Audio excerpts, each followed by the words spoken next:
All right, we're going to look at the Iranian restart movement, because this is really important. And I saw this go really, really viral, too. I was aware of the restart movement. I was aware that something like half the population is below the age of 25 in Iran. The mullahs are very unpopular. It didn't even used to be an Islamic country.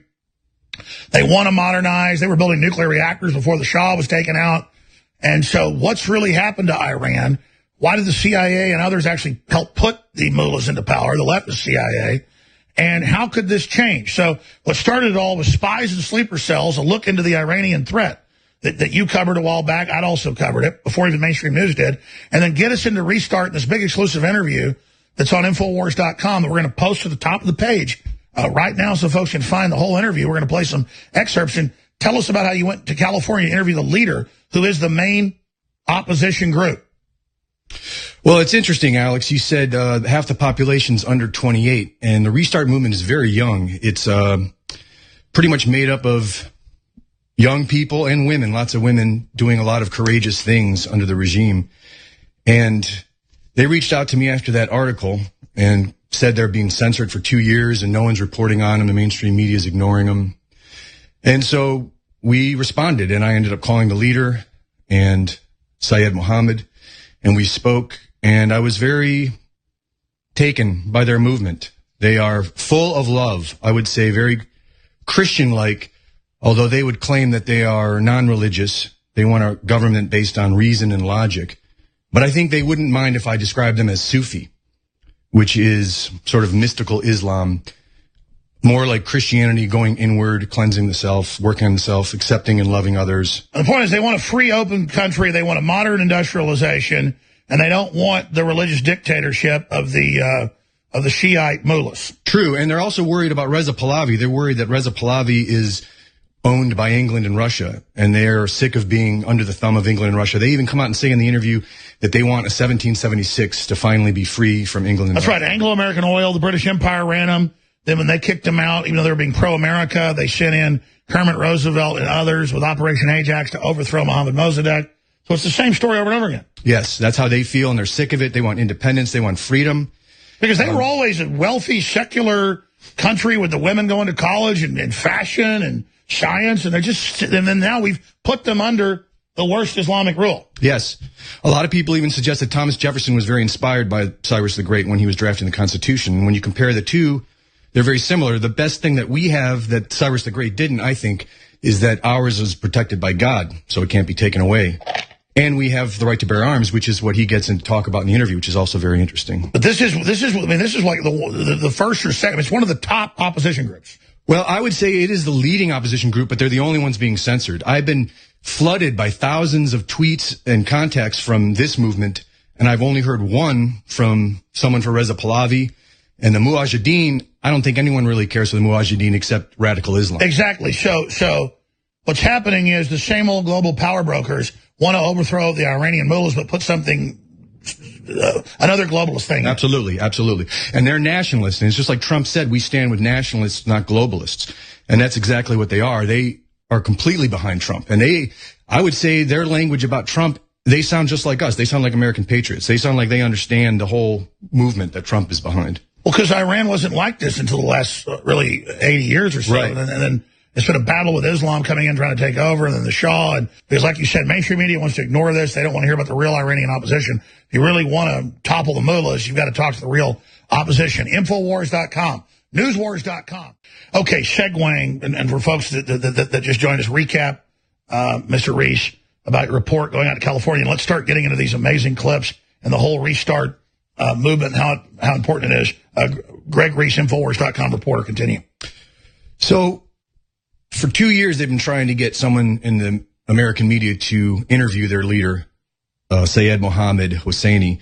And they've been actually tweeting out his phone number in many, many ways. And we were actually the first ones to do it. And so we called him and we set up an interview, and we met him in Anaheim, California, where we met him and some friends of his. And we had another person there helping to translate for us. And it was actually quite amazing. His answers kind of blew my mind, and he spoke like an American patriot. And then shortly after that, I heard President Trump's speech at the UN talking about nationalists, not globalists. And Make America Great is suddenly making a lot more sense to me. I think it's 1776 worldwide. I think that's it. And he says that too, doesn't he? He says that, yeah.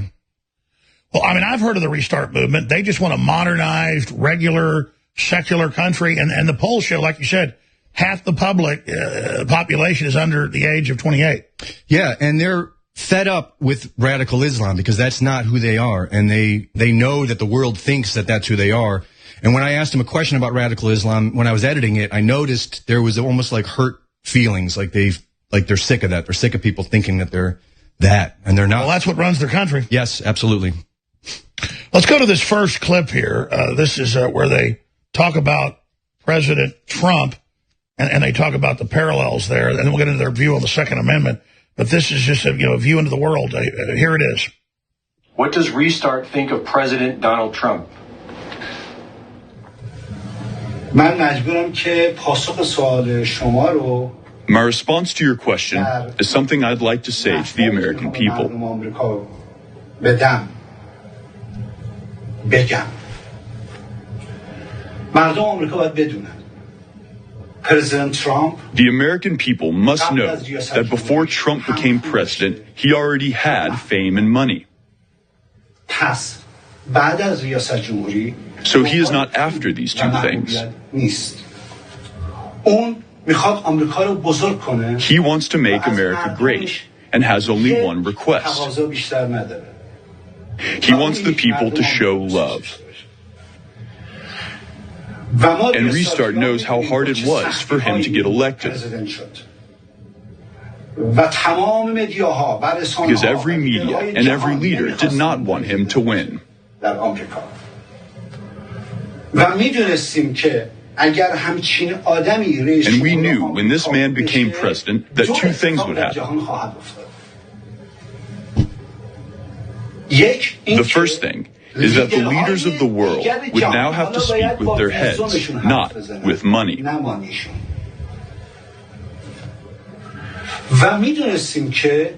The second is that turmoil would happen between leaders because Trump would expose them and their lies. So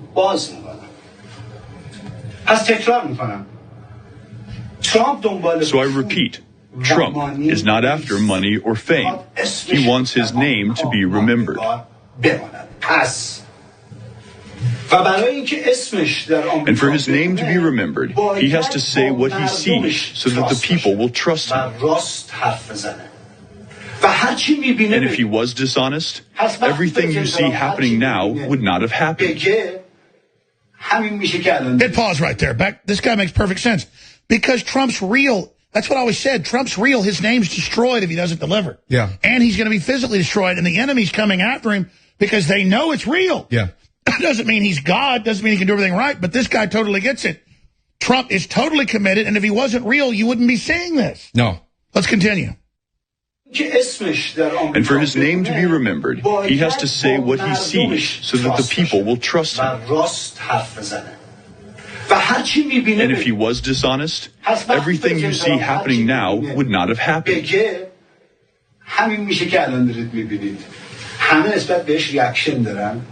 Everyone wants to bring him down because they do not want the truth to be exposed. I've told my people to only trust President Trump and Pompeo.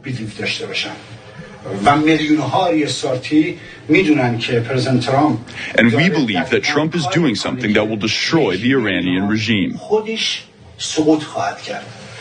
And millions of Restart people believe this. I have told the people that President Trump is like Ronaldo, the famous soccer player. He looks one way, but shoots the other. To understand what Trump is doing, we must look at the score. How many goals he has scored. One of his goals was North Korea. Second goal was the embargo on Iran. Now the government is scared. Third goal, getting close to Russia and to get Iran away from its claws.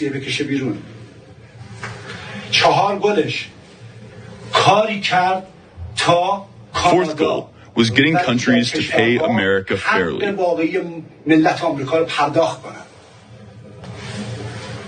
There are many other goals that I could talk about. So this shows how Trump and the nationalist movement all over the world is exploding. I've known about Restart for years. Very exciting. I know it's one of in the top two groups. Like you said, the other group's backed by the British and the globalists, and we don't want that. But obviously, anything's better than mullahs at this point. Yeah, I agree. I would have thought before my research that Reza Pahlavi was a good option because, like you say, in the 70s, it was really good. But everyone's telling me that they just want freedom, and that's globalist. And it's interesting. There's a group now called Farage Guard, and just appeared September for the first time out of nowhere. And they are the new opposition that the mainstream media is pushing. And it's really only made up of 40 people, all exiles. And they're claiming that the only solution is to get Reza Pahlavi in there. And it just stinks of a globalist setup. All right, we're here talking to Greg Reese about his Restart interview with the leader of the main Iranian opposition. You don't get this on other shows, obviously. But let's go to this next clip. There's so many of these clips. Infowars breaks the censorship window. They model themselves after Cyrus and this empire, kind of the ethos of Iran, kind of like George Washington's ours, or Roland is French, or Arthur is British. Explain the mythos. Or kind of like the Jewish people, you would say that it would be somebody like Abraham, or it would be somebody like Moses. Tell us about Cyrus. In my research in the last video I did about the history of Persia, Cyrus the Great came after the fall of Babylon, was the founder of the first Persian dynasty, and what he's known for mostly is he created something very similar to what we have in America as far as civil rights for people, where people were allowed to practice whatever religion they wanted. They were allowed to keep their languages and keep their cultures. I believe the Bible talks a bit about Cyrus, and the Jews loved him for this because he was very open and accepting, as opposed to the Caliphate, which wants to put everyone under Islamic rule. And in Persia, it's been basically the two things back and forth. It's been the ideas of Cyrus, which is freedom of the individual, and then collectivism, or whatever you want to call radical Islam, brutality. And so Restart is modeling itself after that ancient Renaissance. That and the American Constitution. They're very clear that they want a First and Second Amendment, and then they want to base, yes, a combination of the both, Cyrus the Great and the U.S. Constitution. Well, that sounds like a good opposition group. And again, I follow some of what happens in Iran. I've known about Restart for years, but like you said, it never gets attention. No, they're completely censored. Whereas Farage Guard and the Mujahideen are being talked about in the mainstream media as if they're the only two options. And Mujahideen is just another radical Islam. Absolutely. There's nothing appealing to them, to anyone. And the other group's kind of like a Soros thing. The other group completely appears like a globalist setup to just put Russia and England back in power, or keep them in power, whichever. And they've never known freedom, I guess, except for maybe 1,000 years ago, back in the days of Cyrus the Great. And they want freedom just like every person. Yeah, how long, and nothing against Russia, but it's right on their borders, so you get why. But going back to Tsars, a couple hundred years, Russia was kind of dominating. Then the Brits came in. Yeah. And I would imagine it's oil. That's been the game in there for a long time, is to take their resources. But why shouldn't they be able to control their own resources? Well, they ought to just sell them to everybody. Yes. Yeah. Well, we'll see what happens. I want to go out to break with this clip. Well, we're going to come back with what his Cyrus empire will look like, a radical Islam clip, refugee crisis. These are really great. But the full interview is now on Infowars.com. And I forget the exact title. We can pull it up, like Meet the Donald Trump of Iran. That's right. Meet the Donald Trump of Iran. There it is, full interview. Meet the Donald Trump of Iran, whose movement has a shot of reviving the Persian nation. I think my headline was, that's what we didn't go with it, is whose movement has a shot at making Iran great again. Yes, and that is they are using that logo. If you go on Twitter, you'll see that everywhere. Miga, make Iran great again. That's what really first caught my eye about it, because... Well, how can you be run by globalists or by some party and then not have your... of course your nation's not going to be great. Right. The nation has to be run by the people, its values, its culture, and then projecting out with their vision and their plan. Yes, absolutely. Because if you don't have a nation state and you don't have some type of ethos or myth, then you have nothing. Absolutely. I would even say it all starts with the family, and then from the family, the community. And if we can't control our own families and our own community, then we are not free. That's what I'm fighting for. Well, Mr. Reese, you've done a great job. Doug Hagman's coming up, too, but I'm going to finish up with some of these clips, then get to the Greg Reese is our guest coming up. Doug Hagman takes over. Huge news on the free speech front. Greg, go ahead and recap about the Iranian main opposition group. So for 2 years, the group Restart has been censored from the mainstream media, while the Farash Guard, which is pretty much Reza Pahlavi, and the Mujahideen have been offered by the mainstream media as the only two options. And the reason that's important is Iran's always a global crisis. If you go into the whole history, globalist forces helped put Ayatollah Khomeini in. That's been documented, and actually removed the Shah, because he was going the way, again, even though he'd been a puppet at first, he was going the way of Mossadegh, actually trying to give the money and power to the people again, out of national pride. Yeah. And out of we want the Persians to be great again. So we're really going back to that same point yet again. Absolutely. And my research shows me that Reza Pahlavi's father was actually taking down the Sufi churches and elevating the mullahs as if he was setting up the 79 revolution, because he was strengthening all the mullahs and weakening the Sufi churches, which is the more passive and peaceful and loving churches of Islam over there. That's right, the more tolerant ones. Yes, absolutely, which is exactly what Cyrus the Great Empire claims that they want, is to be tolerant and to be open to all cultures and allow the person to pursue their own heart, which is really what I think every American wants. So it's a very libertarian Renaissance-based system. Let's play a few more of these clips. The full interview's on Infowars.com. Folks, you really should share it. They don't want to get out there. Doug Agnews coming up here in just a few minutes. Right now, let's go to what the Cyrus Empire would look like. Here it is. Your plan is to have democratic elections with at least 5 different political parties to choose from. Do you plan on taking a leadership role until there are elections? How does this work? I want to turn it upside down. I want to give them a 1776. 76 I want to bring a 4th of July so that Iran is free from British and Russian control.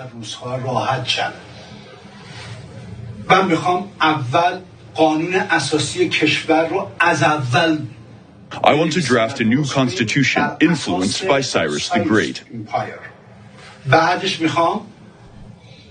Then I want to introduce 10 to 15 different parties to the people of Iran so that they can choose.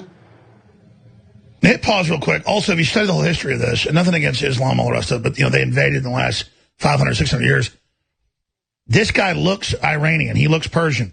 If you look at the Shiites, they're all literally related to Muhammad. They're from the Middle East. So it's like it's an outside group. Yeah. It's a royalty. The caliphate, I would say. It's a royal Islamic, because again, people don't know, if you're a Shiite, you got to be related to Muhammad. Yeah. So that's why they all look the same. Yeah. If they're not even Iranian. Right, exactly. You imagine how much that pisses the Iranians off? Yeah, absolutely. You can see it in his face in the interview, the passion and the anger that he has, that his people have been taken like this unfairly. Well, let's continue. به مردم اینها رو ارائه بدیم به مردم ایران مردم ایران از این در 15 And the people will choose 5 of these parties to represent them. اداره کشور و بعدش میخوام Next is to create a judicial system from the very beginning. از اول تولید کنم با هر کدوم از اینا هر گروه سیاسی If any of the parties disagree with any of the new laws, we will not succeed. ما پیروز نخواهیم شد. برای مثال For example, the right to bear arms. This is the first law under Cyrus the Great Empire. سیروس امپایر. وقتی توی ایران اسلحه آزاد When Iran has the right to bear arms, the government can no longer disrespect the people. مردمش مؤدب صحبت کنه چون هم Now the government must lead with wisdom and knowledge, not with force and killing. If this doesn't happen, I will not return to Iran. They can go and do whatever the hell they want. Other oppositions are trying their best to keep this from happening. They don't want the Iranian people to have guns. They want to seize control of defenseless Iranian people and guide them towards the wrong path. Exactly. He's smart. The globalists have already primed it now. Remove it, bring in your Soros control. But that's perfect sense. You want all these diverse groups armed because then one gang group can't get centralized control. Yeah. And like you said, you go back over 1,000 years ago, it was almost 2,000. The Iranians were one of the first groups to put it in their law that everybody can have weapons. Absolutely. Well, I only have one person who's been contacting me from Iran who is against restart. And their argument was this. Their argument was we shouldn't have guns. Only through peace and love will we have freedom. But the government's going to have them. Right. And I think there are some American liberals who are into this idea, too, that if we just lay down our guns and open our arms to the world, that everyone's going to just... That's like not locking your door at night or when I'm peace and love, I'm going to leave my car running at the mall. Right. It's just not realistic. You're just living in la-la land if you think that's the case. Maybe when evil is completely eradicated from the world, which may never happen. Maybe then, but not now. Greg Reese, great job with your report. The full report's on Infowars.com. It's powerful. Everyone should take it, email it to everyone they know, because we're trying to help other nation states as well. And it makes me excited, just like America getting free or the UK getting free or other countries pulling out of globalism. This is exciting. Yes. And they're really lucky to have a movement like this that's already in the lead. I think so. Obviously, for real. Yeah. God bless you, man. Thank you, sir. Great job.